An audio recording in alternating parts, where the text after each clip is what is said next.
I hate scorpions. Now I gotta bring back this one to unite.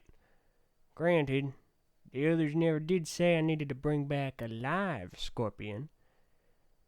Well, that was easy.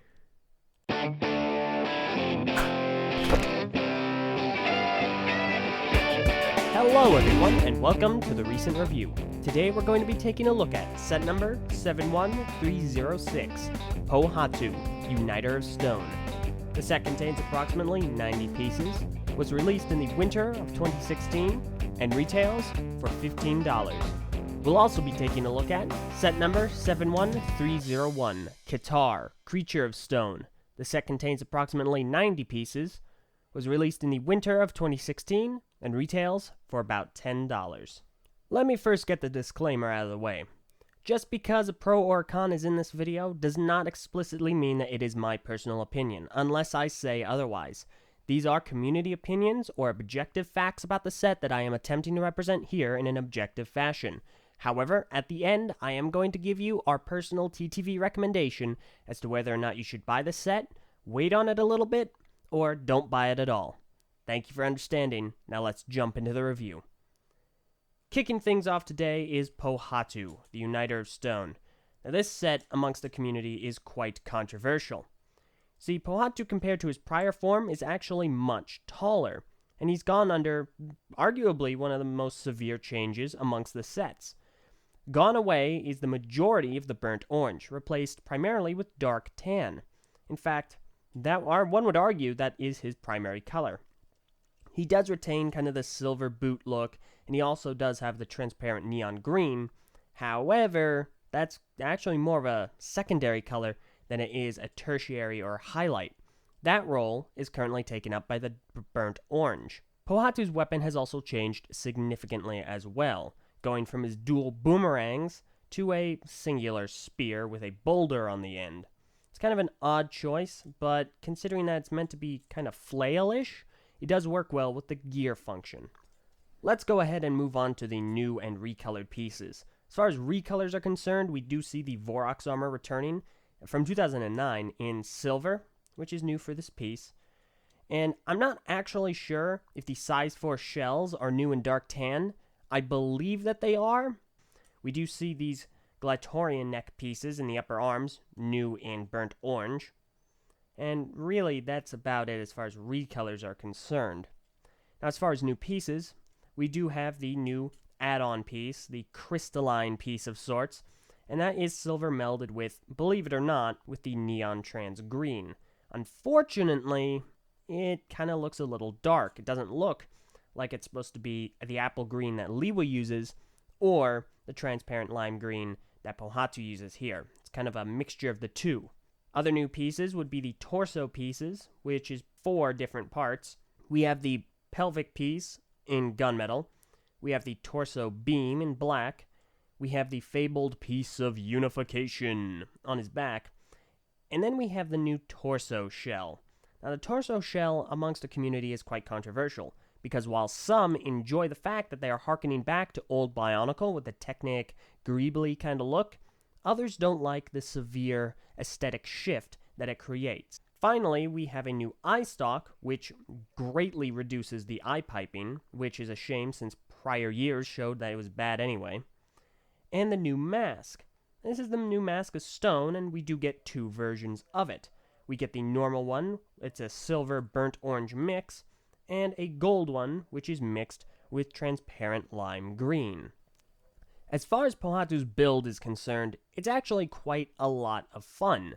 The build is unique to him, of course, as is most of the Toa. It's a special build, and it is certainly a joy to make. I didn't find myself not liking building him, and I understand not a lot of people disliked his build either. His arm construction, while at first it may seem awkward, is actually quite interesting.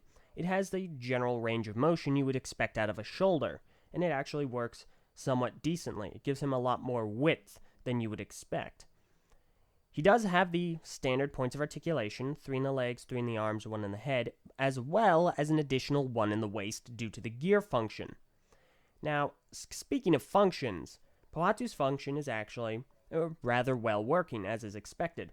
The gear has moved from the back of Pohatu all the way down to his lower waist on the pelvis. And you can just go ahead and turn one gear and it will swing from side to side. Now it doesn't go a full 360, which is fine. However, the one major downside to this is if you have enough friction on this piece, then it's going to make an audible squeaking noise, and it actually is quite painful. Now, I have heard that there are two ways to solve this, and it's before you put them together, because they're incredibly hard to take apart. One is to put it together and then take it apart, if at all possible, and then put it back together again, and the other is to kind of swab the pelvic piece down with a wet Q-tip and then put them together. In both cases, I have heard reports of the friction being much, much, much less. So you have to decide whether or not you want less friction and a quieter set, or more friction and a louder set. Thankfully, I don't have that issue. I put them together and it's quiet. So the main point of contention with Pohatu amongst the community is his color scheme. Last year, he had silver, transparent lime green, and burnt orange, and those are pretty much the only three colors on him. This year, clearly enough, we've gotten rid of the majority of the burnt orange and replaced it with dark tan. Dark tan is effectively his primary color.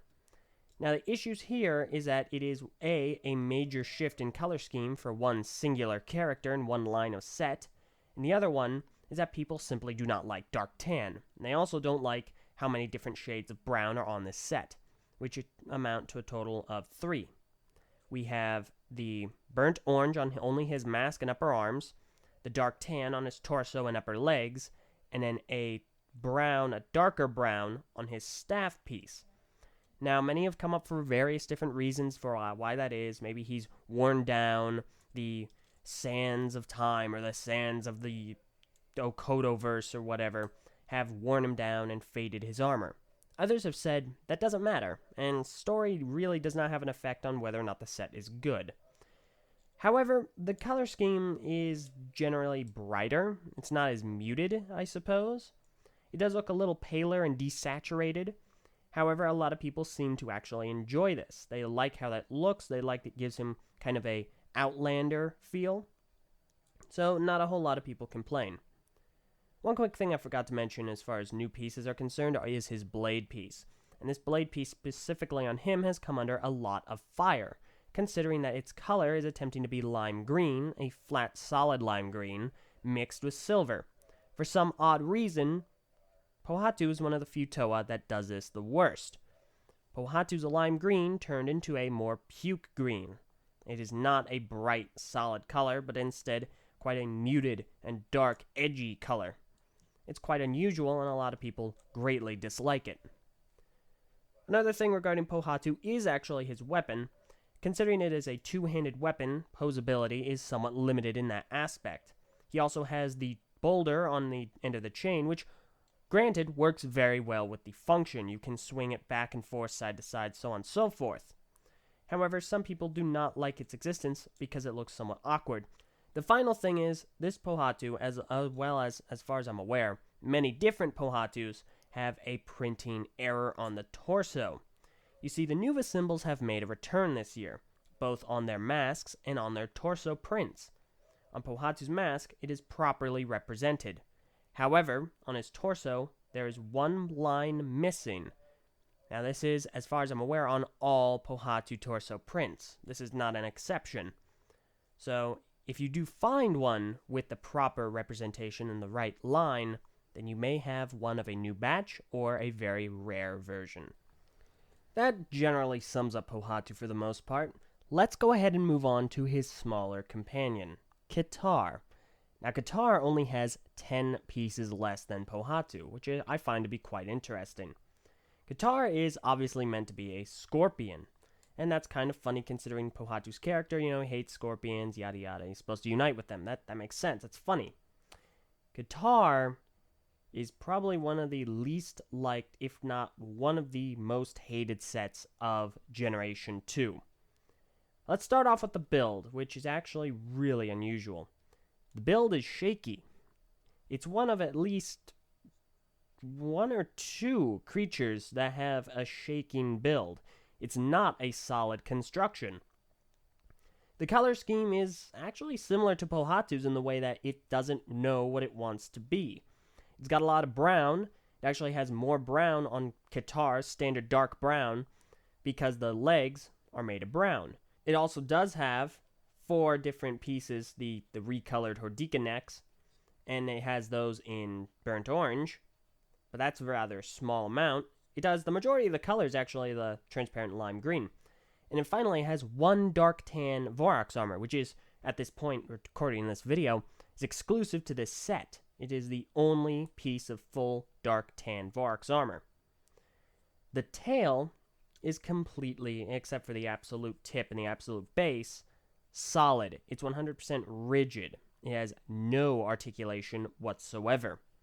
The tip does 2 points of articulation, and the base does 1 point.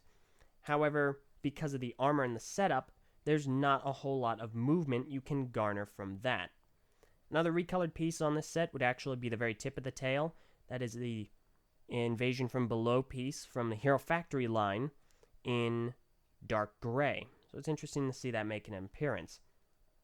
Ketar also has the new creature headpiece, this time silver melding properly into lime green, so it actually looks like the transparent lime green. As far as the build is concerned further, it's actually poorly done in regards to the function. See, the function works really well, so if you like just turning the tail back and forth to see the arms go up and down, you shouldn't have a personal issue with it. However, there's no friction and there's no stopping. So very similar to the Toamata in 2001, you have basically just the arms flopping side to side all willy-nilly all they like. There's nothing really in the set to stop that. Now, there are some modifications you can make in order to make it so it doesn't do that, but as a stock set, you're going to have a hard time posing, especially since the arms only have 1 point of articulation, and that is the handpiece. So there's no additional lengthened arm that you can do dynamic poses with. The set also looks slightly incomplete.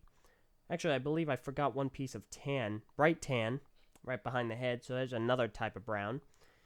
However, the set also does look incomplete due to the gaps and the open axles, which give the set an unfinished feeling. Normally, what LEGO will do with open axles, unless it's a staff piece, is they'll cover it up with a small light gray bushing. They did not do that here. Finally, one final new recolor we have is the piece of unification on the bottom in gunmetal. And Ketar is only one of 2 sets to have that piece in that color. The other is Umarak. So Ketar, right out the gate, is definitely not one of the stronger sets. The upsides of this set are you're getting a lot of nice, harder to find pieces for a generally low price. So if you're interested in the Hordika necks in burnt orange, the 1 Vorax armor piece in dark tan, or even, heck, the piece of unification in gunmetal, you're going to find all of those things here, and you're going to have a really, really good time purchasing this set because you're going to get all those pieces. However, as an actual set from that standpoint, the set, it's interesting. I won't speak too much about the Shadow Trap right now. It is more of an involved build than the Skull Spiders were. This one, as opposed to the others, has its own unique style to it. It has the legs being the limb pieces for the Hero Factory minifigures, this time in silver, which I believe we already had. And then the tail is like this kind of spear piece. It resembles Gally's hilt on her spear. And it does have a tail, and it's actually kind of interesting. So, it's neat. Nice little guy. It can kind of wrap around a creature head, and can wrap around a Toa's foot. Finally, let's go ahead and look at the unification. Let's see how Ketar and Pohatu look as one. Your first step is replace the Mask of Stone with the Golden Mask of Stone, and the function actually works out really, really well. It actually flies off the face.